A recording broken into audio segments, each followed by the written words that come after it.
ನಮಸ್ಕಾರ ಸ್ನೇಹಿತರೆ, ನಮ್ಮ ಮಧುರ ಸುಧೆ ಚಾನಲ್ಗೆ ನಿಮಗೆ ಸ್ವಾಗತ. ನಾವು ನಿಮಗಾಗಿ ಕೃಷ್ಣ ಸಂದೇಶವನ್ನು ಒತ್ತು ತರುತ್ತಿದ್ದೇವೆ. ಇಂದಿನ ಕೃಷ್ಣ ಸಂದೇಶವನ್ನು ನೋಡುವ ಮೊದಲು ಯಾರೆಲ್ಲ ನಮ್ಮ ಚಾನಲನ್ನು ಹೊಸದಾಗಿ ವೀಕ್ಷಿಸುತ್ತಿದ್ದೀರಿ, ನಮ್ಮ ಚಾನಲನ್ನು ಸಬ್ಸ್ಕ್ರೈಬ್ ಮಾಡಿಕೊಳ್ಳಿ.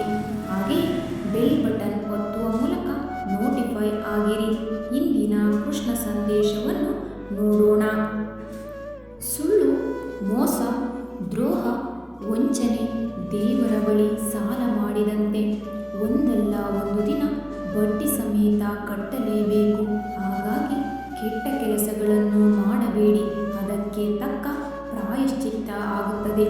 ಸತ್ಯ, ಧರ್ಮ, ನ್ಯಾಯ, ನೀತಿಗಳು ದೇವರ ಉಳಿತಾಯ ಖಾತೆಗೆ ಜಮಾ ಮಾಡಿದಂತೆ ಕಷ್ಟ ಕಾಲದಲ್ಲಿ ಸಹಾಯಕ್ಕೆ ಬರುತ್ತವೆ. ನಮ್ಮ ಒಳ್ಳೆಯ ಕೆಲಸ ನಮ್ಮನ್ನು ಎಂದಿಗೂ ಕಾಪಾಡುತ್ತವೆ. ಹಾಗೆಯೇ ಬದುಕಿದರೆ ಹೀಗೆ ಬದುಕಬೇಕು.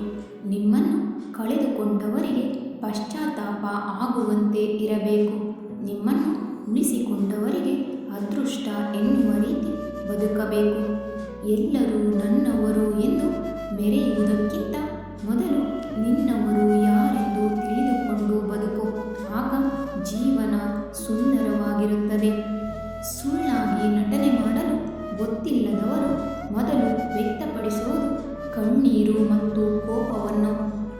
ಹಾಗಾಗಿ ಯಾರು ತಮ್ಮ ಒಂಟಿತನವನ್ನು ಆನಂದಿಸುವುದನ್ನು ಕಲಿತಿರುತ್ತಾರೆ, ಅವರು ಜಗತ್ತಿನ ಅತ್ಯಂತ ಸುಖಜೀವಿಯಾಗಿರುತ್ತಾರೆ. ಹಾಗಾಗಿ ಒಂಟಿತನವನ್ನು ಆನಂದಿಸಿ ಒಬ್ಬಂಟಿಯಾಗಿ ಬದುಕುವುದನ್ನು ಕಲಿಯಿರಿ. ಬದುಕಿನಲ್ಲಿ ಕನ್ನಡಿ ಮತ್ತು ನೆರಳಿನಂತಹ ಗೆಳೆಯರಿರಬೇಕು. ಕನ್ನಡಿ ಯಾವತ್ತಿಗೂ ಸುಳ್ಳು ಹೇಳುವುದಿಲ್ಲ. ನೆರಳು ಎಂದಿಗೂ ನಮ್ಮನ್ನು ಬಿಟ್ಟು ಹೋಗುವುದಿಲ್ಲ. ಎಲ್ಲ ಒಳ್ಳೆಯದೇ ಆಗುತ್ತದೆ. ಭಗವಂತ ಜೊತೆಗಿದ್ದಾನೆ. ಧನ್ಯವಾದ.